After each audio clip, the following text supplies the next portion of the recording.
And it's official. House Democrats taking the next step in their effort to impeach the President of the United States. The House Judiciary Committee will hold its next impeachment hearing on Monday, and Speaker Nancy Pelosi asking House Democrats to move full speed ahead with articles of impeachment. Watch. The facts are uncontested. The president abused his power for his own personal political benefit at the expense of our national security, sadly, but with confidence and humility, with allegiance to our founders and a heart full of love for America. Today, I am asking our chairman to proceed with articles of impeachment. I commend our committee chairs and our members for their somber approach to actions which the president had not made necessary.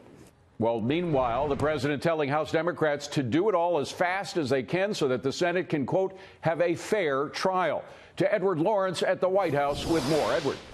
Yeah, David, White House Press Secretary Stephanie Grisham says that the Democrats should be ashamed of themselves. House Speaker Nancy Pelosi outlined in her statement how the House is protecting the U.S. from threats foreign and domestic. She goes on to say that the House is protecting the U.S. Constitution. But listen to her answer when she was asked if she hated the president.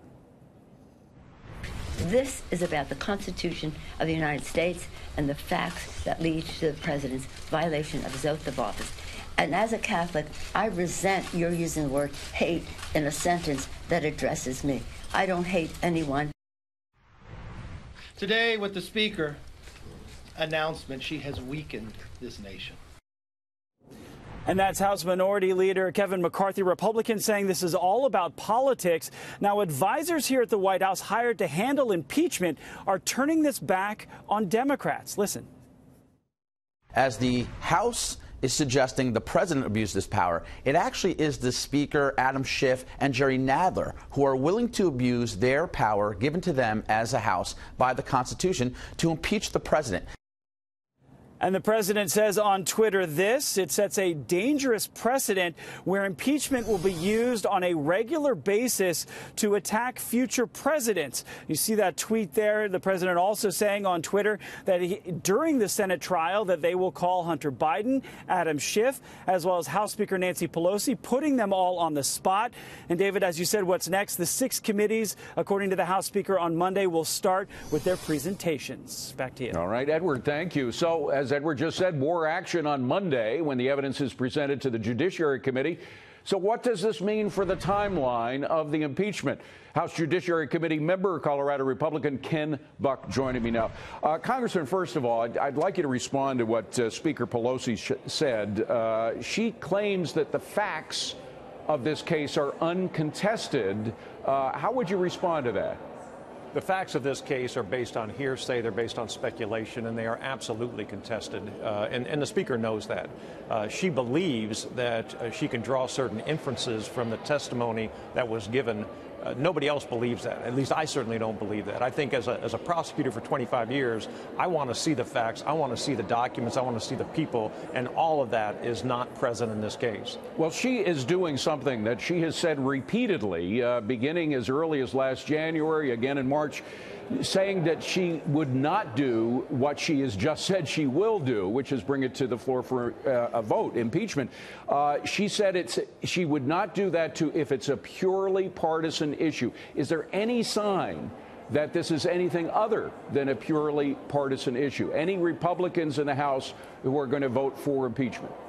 Well, what she said was it has to be compelling, clear, and bipartisan. It is not bipartisan, it is not clear, and it is not compelling. She is doing this purely for political purposes, and frankly, I believe the politics will blow up in her face next year. The Senate doesn't have to adopt the House narrative in this situation. The Senate can go with the truth. It can follow the witnesses. It can go down the path that the evidence takes it. And in this case, it's going to embarrass the Democrats who are in districts that President Trump won and will be on the ballot with President Trump. I think she has problems in her own caucus, frankly. Well, you know the Speaker, you know the Democrats that come from red districts that voted for Donald Trump. What kind of pressure was imposed on the Speaker to make her change her position on voting for an impeachment that's purely partisan? first, let me clarify something. I don't know the Speaker. I work with the Speaker. I have observed the Speaker. But I believe that the Speaker sees significant fundraising gains from what she is doing right now. I think she will pay the price down the road. I think she sees that she is strengthening her base and solidifying her base and helping whatever presidential candidate represents the Democrats in the next election. But I don't think that the folks in the middle, the American public, appreciates not moving on the U.S.-Mexico-Canada trade agreement, not trying to solve immigration, not trying to solve prescription drug price issues. Those are things the American public wants Congress to work on. Well, she said again today that you can both investigate and legislate. You're saying that's not possible? I think it is absolutely possible, but she's not doing it. There's a lot of things that are possible when you spend all of your time and energy dreaming up a factual situation to try, and frankly, a legal standard to try to impeach this president. You're not focused on the people's business. Now, there were 2 Democrats who went with Republicans to vote against the impeachment inquiry. Will those 2 Democrats continue to vote against impeachment? I haven't talked to them, but my guess is that you will see a double-digit number of Democrats who do not support the Speaker's position on impeachment, and you will see no Republicans who shift over to supporting the Speaker on this issue. How about in the Senate? I know it's a different House, but do you think there are any Republican senators who will vote against the president when it comes to trial? I haven't heard of any, and I would be very suspicious. There certainly won't be in my...